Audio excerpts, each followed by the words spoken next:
Bonsoir à tous. Ce soir, nous recevons un membre de l'opposition djiboutienne. Il est le représentant de l'ARD en Europe. L'ARD, c'est l'Alliance républicaine pour le développement. Macky Oumed Gaba, bonsoir. Bonsoir. Merci d'avoir accepté notre invitation et puis surtout, bonne fête parce que c'est la fête de l'indépendance dans votre pays. 41 ans d'indépendance. Quel est le regard que vous posez sur ces 41 ans d'indépendance? Merci de m'inviter, donc merci de cette occasion, justement à l'occasion du 27 juin, de passer à l'émission pour dire que 41 ans d'indépendance était intéressant puisque nous sommes indépendants de la colonie française, mais nous sommes très dépendants d'une dictature qui a pris la place de la colonisation française, malheureusement. Vous dites que 41 ans, sur le papier, Djibouti est un pays indépendant, mais dans les faits et dans la réalité, c'est un pays qui dépend encore énormément de l'extérieur. Tout à fait. Djibouti dépend énormément de l'extérieur et puis l'extérieur cohabite pour créer cette dépendance avec un pouvoir de dictature, le mot n'est pas trop fort, pour maintenir les Djiboutiens sous un joug pas du tout différent de celui qui existait à l'époque de la colonisation. Au fond, vous pensez vraiment que c'est artificiellement maintenu comme ça pour que Djibouti soit toujours dépendant et pour que les gens comprennent, en fait, c'est qu'à Djibouti, compte tenu de sa position stratégique, le pays accueille sur son territoire un certain nombre de bases militaires qui appartiennent évidemment à des grandes puissances étrangères. C'est ça. Djibouti est le lieu de plusieurs bases militaires américaines, chinoises, françaises, japonaises en principal. Et ces bases militaires ont l'air d'avoir passé un contrat privé avec le dictateur de Djibouti qui s'autorise à réaliser toutes les actions souhaitées dans le pays, qui prétend développer l'économie de Djibouti, mais en réalité, il développe uniquement sa propre stratégie d'enrichissement, sachant que la population de Djibouti est dans une pauvreté absolue. Tous les chiffres du PNUD le disent. Là, nous sommes à peu près 40% de pauvreté à Djibouti, relative, et c'est quand même important, sachant que tous ces pays qui sont à Djibouti cotisent beaucoup au budget de l'État, dont on ne voit jamais la couleur au niveau de la population. En fait, il y a un décalage entre l'apport économique de ces puissances, puisque ces bases navales et la présence de militaires sur vos territoires génèrent évidemment de l'argent, et il y a des échanges entre les États, et vous dites que ça ne profite pas aux Djiboutiens. Il y a 1 million de Djiboutiens? Voilà, il y a 900 000 Djiboutiens, 900 000 Djiboutiens et 900 000 Djiboutiens dont la moitié vivent dans une pauvreté totale, alors même que Djibouti, quand même, sur le plan de sa position stratégique, produit un certain nombre de richesses qui sont totalement l'otage de la famille présidentielle, Ismaël Omar Guelleh et sa famille. Vous dites l'otage c'est toujours le même discours que j'entends de la part de tous les opposants. Et quand ils ne sont pas au pouvoir, ils trouvent que ceux qui sont au pouvoir préemptent tout ce qui est économie. Ce n'est pas souvent vrai. Je ne suis pas le seul à le dire. Ce sont des constatations internationales. Beaucoup de rapports ont été écrits concernant le fonctionnement de Djibouti, et récemment un rapport est paru sur l'économie, la fausse économie de Djibouti, une économie en trompe-l'œil qui donne le sentiment d'être une construction formidable, mais en réalité c'est un chemin d'enrichissement personnel de dictateur de Djibouti sur la base des dettes laissées aux générations futures. Mais les chiffres de la croissance sont extraordinaires à Djibouti. La croissance sur le court terme. Les dettes sur le long terme sont tues. Et c'est là que le bas blesse. Djibouti se développe au niveau infrastructure à crédit. Ce crédit-là, c'est ça la génération à venir qui vont le payer.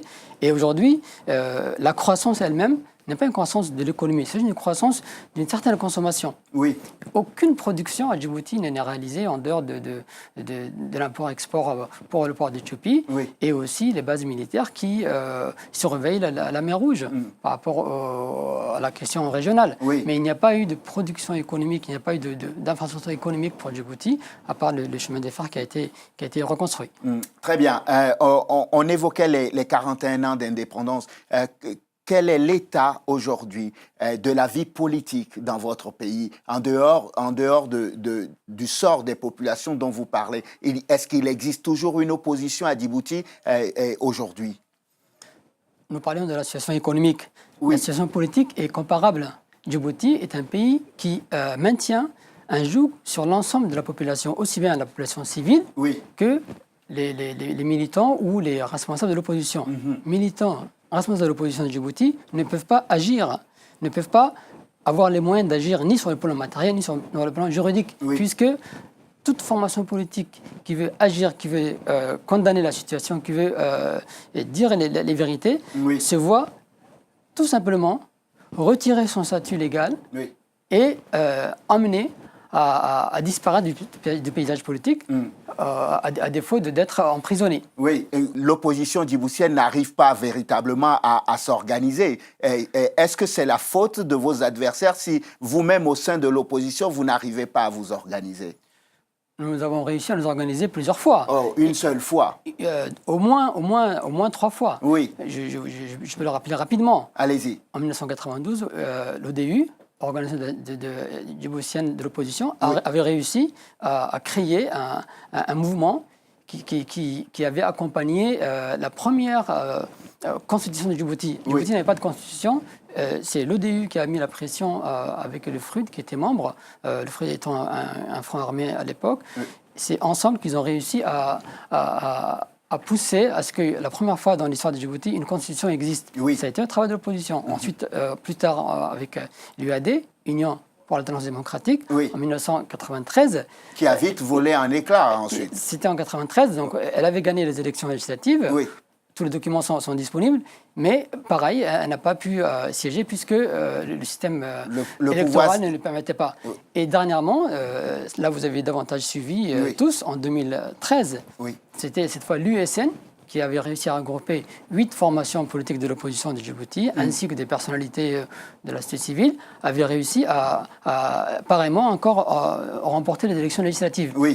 En échange de quoi, il y a eu juste un accord passé pour que l'opposition accepte d'aller dans l'Assemblée sur les 10 postes qui avaient été accordés.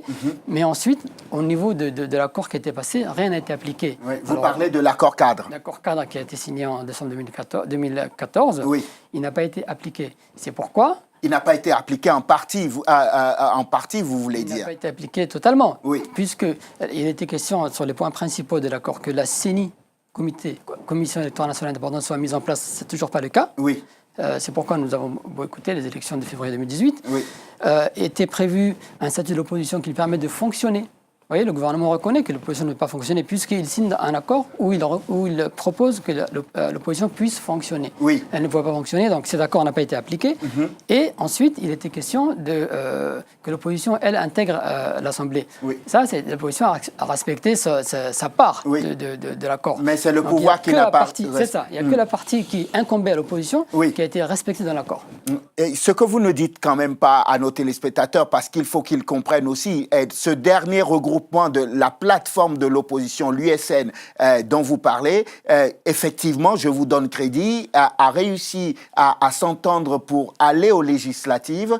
Et dès qu'il s'est agi d'aller à l'élection présidentielle, les ambitions et les égos se sont réveillés. Et donc, forcément, vous n'avez pas pu présenter un seul candidat, un candidat unique à l'élection présidentielle. Est-ce que ce n'est pas là le vrai problème de l'opposition djiboutienne?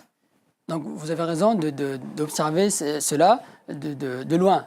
Mais étant de l'intérieur, je peux vous donner des explications qui montrent le contraire. L'opposition USN, qui s'est constituée en 2013, avait pour ambition première d'abord d'être majoritaire à l'Assemblée. Elle avait réussi, même si elle n'a pas pu réellement être à l'Assemblée majoritaire.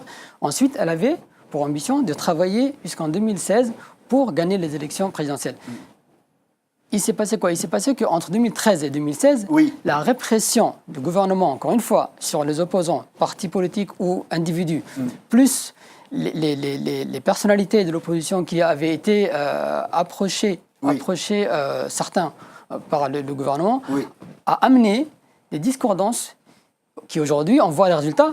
Aujourd'hui, des membres de l'USN de l'époque sont affiliés au régime, sont proches du régime. Donc, eux avaient réussi un peu à piéger le fonctionnement Oui. de l'USN en 2016. Monsieur Oumed Gaba, ce que j'essaye de vous faire dire et que vous ne me concédez pas, c'est tout simplement que ce n'est pas la faute du pouvoir en face et du président Ismaël Omar Guelleh si au sein de votre opposition, il y a des gens qui sont d'abord mus par leur propre intérêt personnel. Vous venez de me dire que il y a eu du débauchage, il y a eu la répression au sein de l'opposition qui a fait fuir certains et qui les a fait douter. Et donc, du coup, ça a désorganisé l'union finalement. Et cette plateforme de l'opposition, qu'est-ce qu'elle devient? Elle est morte? Alors, elle n'est pas morte. Elle est plus riche d'expérience maintenant. Elle a vécu ce que vous dites. Oui. Et aujourd'hui, nous avons une expérience à mettre en place. Donc, nous sommes en train de réfléchir, c'est le point dernier, je pense qu'on allait aborder, Oui. sur la remise en place d'une coalition de l'opposition qui regrouperait un maximum de formations. Mais cette fois, évidemment, avec un fonctionnement qui va tirer profit de l'expérience que nous avons eue récemment. Parlons-en en même temps. Le 30 juin prochain, vous organisez donc ici à Paris une réunion de l'opposition djiboutienne.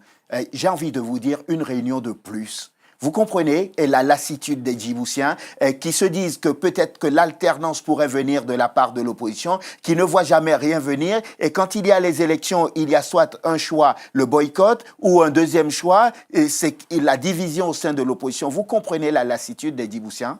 Les Djiboutiens connaissent Djibouti puisqu'ils sont Djiboutiens. Oui. Et ils connaissent combien à Djibouti c'est difficile de fonctionner en tant qu'individu, en tant que salarié, en tant que père de famille. Personne ne peut vivre normalement. Et en tant qu'opposant, c'est pire encore, ils le savent. C'est pourquoi les Djiboutiens qui comprennent ces situations sont disposés à accompagner encore, à être disponibles pour travailler à reconstruire l'opposition. Parce que c'est ce qui fait à Djibouti. La répression est telle que personne n'a la possibilité de s'organiser au grand jour. Tout doit se faire dans la clandestinité et dans un fonctionnement très, très délicat. C'est ce que nous allons présenter le 30 juin. D'où cette réunion, cette conférence le 30 juin. Pour dire où en est aujourd'hui la réflexion sur la reconstruction de l'opposition de Djibouti et également où on est parallèlement, donc la répression qui tend à la rendre impossible, cette reconstruction. Qu'est-ce qu'on peut espérer qu'une nouvelle plateforme de l'opposition renaisse de ses cendres ou qu'il y ait carrément qu'on change tout et qu'on reparte de zéro? Qu'est-ce que vous allez faire? La réflexion a été ouverte sur l'ensemble de ces points. Pour certains, il faut réutiliser l'appellation USN qui avait fait Flores et qui a été reconnue internationalement et nationalement. Pour d'autres, une autre appellation serait mieux. Ce point n'est pas tranché. Et il sera rapidement. Mais ce qui est tranché, c'est que c'est le constat de tous, opposants ou citoyens lambda, il n'y a pas possibilité de lutter contre cette dictature, chacun dans son coin. Ce constat a été fait. Ceux qui croyaient en 2015-16 pouvoir faire cavalier seul et gagner des points sur la scène politique, ils ont se compris sont rendus que compte. Ce n'était pas possible. Même ceux qui sont intégrés proches du gouvernement ont vu que c'était pour être complètement écrasés. Donc même leur volonté de briller seul n'a pas fonctionné. Ils sont éteints seuls. Donc même eux seraient susceptibles, cette fois ils ne seraient pas en tête des choses, mais seraient susceptibles de rebrousser chemin et de revenir sérieusement à l'opposition. Mais ce n'est même pas eux les principaux organisateurs, c'est ceux qui sont restés, la masse forte, la masse centrale qui est restée et qui continue à travailler depuis les années 2016 à cette reconstruction qui va se faire. Alors, je ne dis pas qu'en 2018, les choses seront terminées, mais en 2018, les choses auront bien avancé. Donc, ce sera le 30 juin prochain. C'est où? Comment on fait pour y participer? Et qui sont ceux qui sont invités à cette réunion, cette conférence de l'opposition djiboutienne à Paris, en France, aura lieu donc, le samedi 30 juin 2018 à 14h. Jusqu'à 19h. Ça se passe à Librairie Résistance dans le 17e, à Paris 17e. Donc 4 villas comme point, 17e arrondissement, métro Guy Môquet. Et donc il y a toutes les places qu'il faut pour ceux qui pourront se déplacer. Donc compte tenu de la conférence, 2 points.